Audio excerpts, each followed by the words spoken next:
guys, update tayo sa DIY natin. Actually guys, wala pa tayong nagawang DIY as of today. It's almost 1 month na po tayo hindi nakapag DIY guys, kasi medyo busy po sa work. Ayan, so update lang muna tayo. Ayan, start tayo dito guys sa may bago tayong nilagay na dyan, shoe rack po. Gumawa ko tayo ng shoe rack para may lagayan tayo ng mga shoes at saka slippers. Then sa upper part po, dyan natin nilagay yung button button flowers natin. Then yung Christmas tree natin guys, hindi pa natin naayos since Pasko na. So nilagay ko na siya dyan. Siguro by next week lalagyan na natin siya ng ilaw. Then yung red poinsettia natin guys, ayan.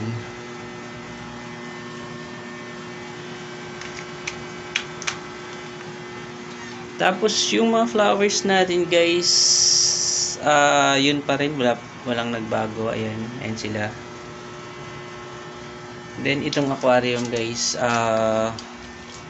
nilagyan na natin siya ng rabbit kasi nabasag siya, so hindi na siya pwedeng lagyan ng isda. So instead of isda, ilalagay natin, so rabbit na po yung lalagay natin. Siguro by next week bibili na tayo ng hamster para sa isang aquarium, kasi may isang aquarium pa tayo dito guys na hindi na nagamit kasi namatay yung mga isda, nawala ng oxygen. Ayan siya. Gagawin natin guys is lalagyan natin siya ng hamster. Mahirap din kasi pag mag-alaga ng isda. Then itong part na to, as is pa rin yung flowers natin, nandyan sila. Then itong taas na part, yan, wala namang nagbago guys sa mga DIYs natin.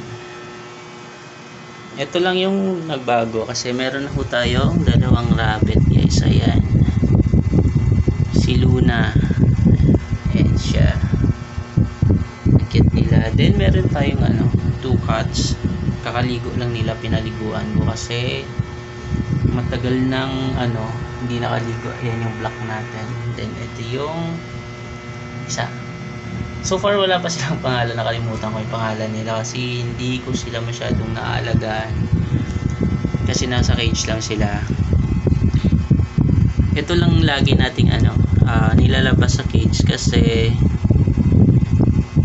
mas magandang nasa labas na sila ng cage pag gabi. Pero sa araw, since may pasok ako sa araw guys, ginagawa ko, nilalagay ko sila dun sa aquarium na yun. Ayan. Then sa gabi pag uwi ko, nilalabas ko sila, tapos nilalagyan ko sila nito mga damo kasi ito yung pagkain nila guys.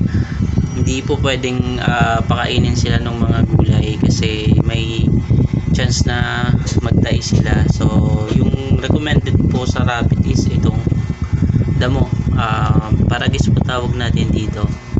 Mas maganda daw ito sa rabbit.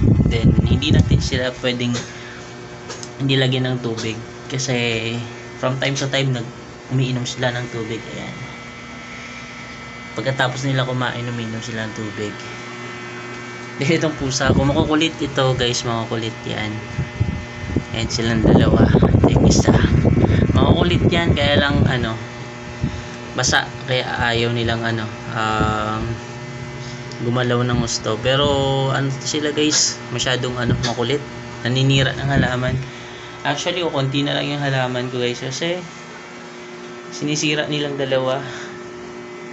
Kaya nilalagay ko sila sa cage pag pumapasok ako, kasi kapag iniwan lang sila dito sa labas guys, wala, sirang-sira po yung mga DIY natin. Itong amaryllis natin, hindi na siya maganda kasi ayan tingnan nyo guys, sobrang malikot yung dalawang pusa na yan. Inaakyatan nila itong mga halaman na yan. Pati itong part pala na to guys, mayroon na siyang Christmas lights. Actually matagal na itong Christmas lights. Last year pa itong Christmas lights natin. Hindi lang natin siya natanggal, pero ayusin ko pa yan since Pasko. So kailangan natin mag-ayos para sa sa darating na Pasko guys. By next week siguro mamimili na ako ng mga gagamitin natin. Then itong part na to guys, ayan, same pa rin yan yung decoration natin last year, pero babaguhin natin yan guys. Papalitan ko yan ng garland po, yung pang Pasko talaga siya. Tapos lalagyan natin ng mga poinsettia flowers. Ayan, itong upper part as usual hindi naman nagagalaw, ganun pa rin siya.